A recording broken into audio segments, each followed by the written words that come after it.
সংযুক্ত আরব আমিরাতে বরিশাল বিভাগ প্রবাসী ঐক্য পরিষদের যাত্রা শুরু। আমাদের প্রতিনিধি মহিউল করিম আশিক জানান, আজমানে উপলক্ষে একটি আলোচনা সভা ও প্রীতিভোজের আয়োজন করা হয়। সভায় সংগঠনের নেতৃবৃন্দরা আমিরাতের আইনের প্রতি সম্মান রেখে সবাইকে একসাথে কাজ করার আহ্বান জানান। এ সময় সংগঠনটির নেতৃবৃন্দের মধ্যে উপস্থিত ছিলেন ইমন মোহাম্মদ হাকিম, মোহাম্মদ হুমায়ুন কবির, হাজী মোহাম্মদ শওকত আলী ও মোহাম্মদ এইচ.এম. কামরুজ্জামান। মনিরুজ্জামান মনিরের সঞ্চালনায় আরও উপস্থিত ছিলেন মোহাম্মদ শামসুদ্দিন, আব্দুর রশিদ, মোহাম্মদ শামীম আহমেদ, মোহাম্মদ হাবিবুর রহমান রাসেল, মোহাম্মদ কবির হোসেন, শহীদুল ইসলাম, ওয়াহিদ মোল্লা, মোহাম্মদ সালাউদ্দিন আরিফ, মোহাম্মদ মনির হোসেন ও মোহাম্মদ আব্দুর রহিম।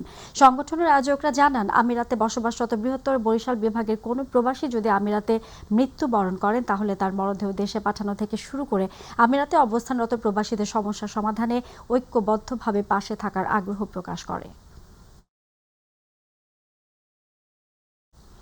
শহীদ জিয়াউর রহমান ও খালেদা জিয়ার কনিষ্ঠ পুত্র আরাফাত রহমান কোকোর ১১তম মৃত্যুবার্ষিকী উপলক্ষে দোয়া ও আলোচনা সভা করেছে মালয়েশিয়া বিএনপি ও তার অঙ্গ সংগঠন।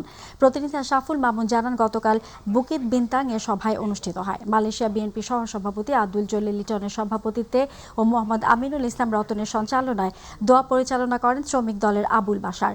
আলোচনা সভায় বক্তব্য দেন Fazlul Karim Sohrab, Kazi Salauddin, Mohammad Zakir Hossain, Ismail Majumdar, Asaduzzaman Masum, PhD scholar Shafiur Rahman, Mohammad Zakaria, engineer Shahjalal ও আনোয়ার পারভেজ, বাবু সরকার, গোলাম কবির, সোহেল মাহমুদ, রাশেদ আহমেদ সহ অনেকেই।